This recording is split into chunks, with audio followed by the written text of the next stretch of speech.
The two next frontiers are, one, distinguishing early events in tumour evolution from the later events in tumour evolution, i.e. those mutations or tumour-specific events that are present in some cells but not others, and also understanding and interpreting, well, the second frontier is also in understanding and interpreting the patient's germline genome, the patient's normal genome, the reference genome, if you like, for that patient.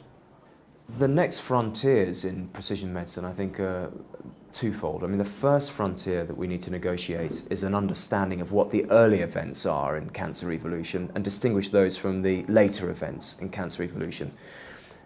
And the thinking behind that is these early events are present in all tumour cells and are likely to be better drug targets than the later events that are present in some subclones but not others. And I think this evolutionary rule book that we've just discussed will go some way to helping with that, to distinguish which somatic tumour events occur early in particular tumours and which mutations occur as later events. The second aspect, the second frontier, is a much deeper understanding of the normal human genome, the germline genome from the patient in question. And that's quite a difficult task, because when you sequence a normal genome, you'd be surprised how many abnormal mutations you find in a normal individual. And it's distinguishing what matters from what doesn't matter to be able to give that patient some realistic insight into what his or her genome really means for both their future and perhaps the future of their sons and daughters is going to be a major challenge. And of course, this is going to be a moving target because our understanding of the genome is constantly changing every day as the literature gets more and more complete.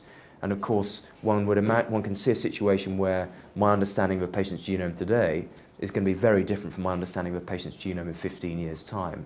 And so there's going to have to be an iterative process, which could get phenomenally expensive when you think about the man-hours involved in analysing a particular genome, cross-referencing that with the literature and feeding that information back to patients. So there's some enormous challenges here to be negotiated. So there are some enormous challenges, but also some very exciting ones. As our knowledge develops, I'm very much hopeful that we're going to be able to inform patient care much more accurately.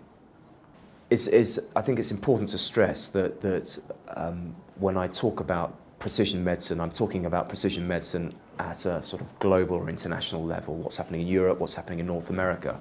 And I think different institutions interpret precision cancer medicine in different ways. But I think most of the academic centres, it would be fair to say, in the US that I know of, and many of them in Europe, are adopting these techniques very rapidly. And we're beginning to see some very important conversations develop out of those academic centres about the next generation of clinical trials that I hope are going to present some very exciting opportunities for patients.